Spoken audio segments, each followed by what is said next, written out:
Welcome to this very short tutorial on crow pose, Bakasana.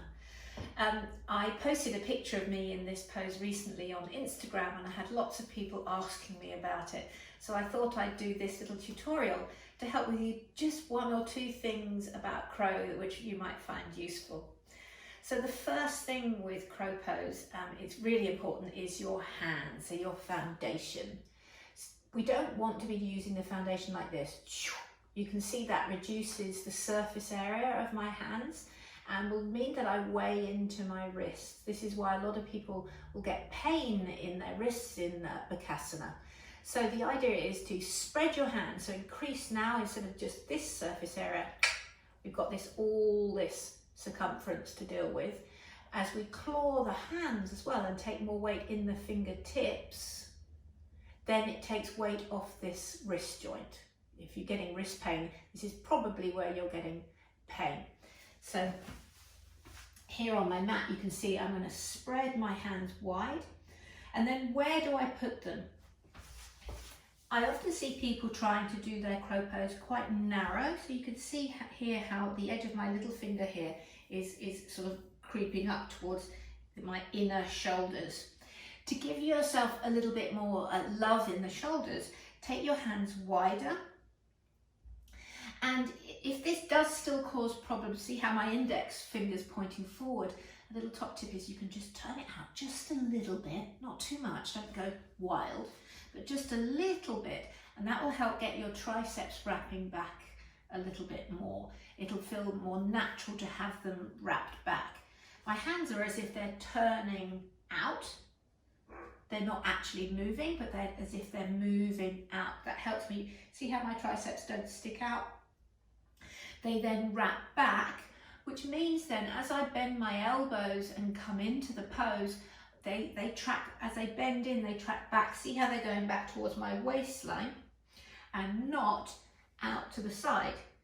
Because not only does that make my shoulders hunch, but now I've got my elbows are out there and I've got nowhere to put my knees. So this foundation, wide hand, turn out and go wider than your shoulders, turn out, and as you bend the elbows, they come and track back towards your own tummy, not out to the side. Okay, so that's foundation. Another way you can stop your elbows disappearing off to the side is to use a yoga strap. So you can see here, I always like to work with these D-rings. So there's two D-rings here. And you make a loop with your strap and you're going to make this as wide as your shoulders. So here we are, I tighten that up and pop it on.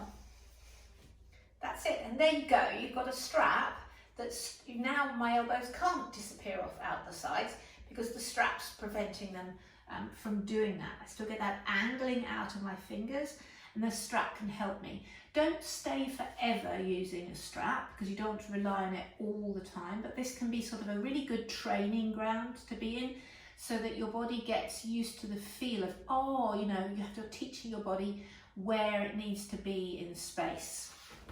Okay, so I'll turn around here. So I've got a clear foundation. I'm anchoring out the hands and my elbows wrap back and I'm using the strap to help me. Okay, then I come in. We're going to be doing a little flow on this pose as well in the next video, so you can watch out for that.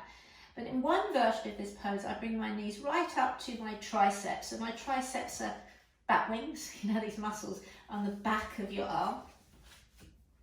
So I bring those knees right up. So I have to lift my bum and suck in my tummy and put them here. Now, can you see how my elbows are way back over my wrists? So my center of gravity is back in this direction. I want to shift my center of gravity forward. So my elbows come more over sorry, that strap's pinching me a little bit.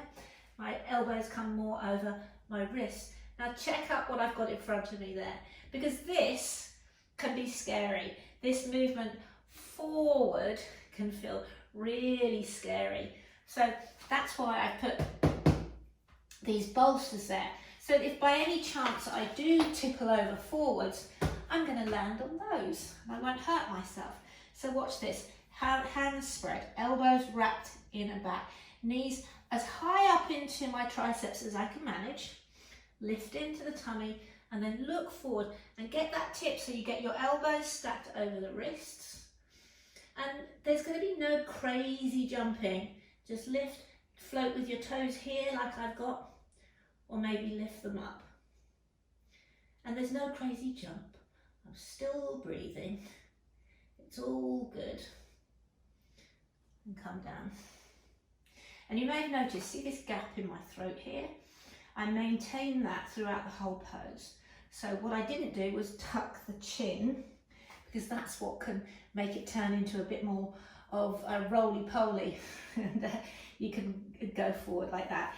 But you know, these days that we're all practicing yoga at home, it's great because we can just reach out and grab any cushions off your sofa or anything and use them to help you out. Another way that these props and pillows can be really useful is to elevate yourself a little bit. So here I've got a little cushion, and I'm going to put my feet on this cushion, because that will help me give a little bit more lift, and it'll help me get my knees higher up my triceps, because maybe you're struggling to get your knees high enough up your triceps. So watch this. I create it's crow pose, so I call this my little birdie perch. Same hands, and then I'm going to stand on my birdie perch. Squat down. So you can see how this has elevated me a little bit. Hands go down. I'm looking up. Remember, you can pad yourself out if you want to. You can have the yoga strap on your elbows if you want to. Inhale and lift. So this now gives me more of a lift. I can get my knees now higher up my triceps, and I get the feel of the pose more. And when you're learning this, feel happy with yourself for just staying. I'm clawing the mat with my fingertips, if you can see that. So the weight's very much in my fingertips, not the heels of my hands. And I keep that space at my throat all the time as well. Okay, so that's one variation of the pose where we put the triceps right at the back of, the knees at the back of the triceps. There's another one where we can squeeze in. This one makes the shape look from the outside a little bit lower. And one is not right or better than the other. They're just variations on the same pose. So let me show you that one. Start off in the same way, feet together, placing my hands. And then this time, see how now my knees go wide of my triceps. So this is going to require me to squeeze my triceps. That kind of does the work that the strap was doing of keeping my arms in. So this now will squeeze you in. Squeeze, squeeze, squeeze, squeeze, squeeze, squeeze, and squeeze a bit more. And then maybe lift the feet. So you can see it ends up being a slightly different shape. Okay, so practice that work, and then I'm going to show you one more tip where you can use the wall in order to get that little bit more of a shift forward if that's still not happening for you, because that was one thing that really held me back. So what we're going to do now is we're going to reorientate the mat so the short edge of the mat is against a wall. Okay, here you go. So I've got my mat against the wall, and now I've got myself a bolster. So this is a strong yoga bolster that's not very flexible. It's quite strong, so it can stand up against this wall on its own. Yeah, you could use something, if it's a bit softer, what you can do is put a block or books or something behind it to make it a little bit more rigid so that it doesn't sink in too far, and prop it up a little bit. So you prop it up against the wall, and then you're going to come back. You probably need to be back further than you think, so at least one of your forearms away. And this will start to get you the idea of that tip forward that we need, that bit that can be a little bit scary. So like we did just now, we're going to set up in exactly the same way. Lovely widespread hands, triceps wrapping in. Remember, they're at least as wide as your shoulders. I'm going to take my hands back a little bit. And then I'm going to do the one where I'm going to put my knees in the triceps. That's my preferred one. Come in. You can use a birdie perch if you want to, like I just taught as well, and then triceps in. And then we tend to sort of hover back here, so we want to shift that centre of gravity forward. Keep the lift in your throat, and lift. And then I can really lean into that bolster and lift my feet. So I'm actually really relying on the bolster quite a lot here, but it gives me the feeling of where I need to be in space.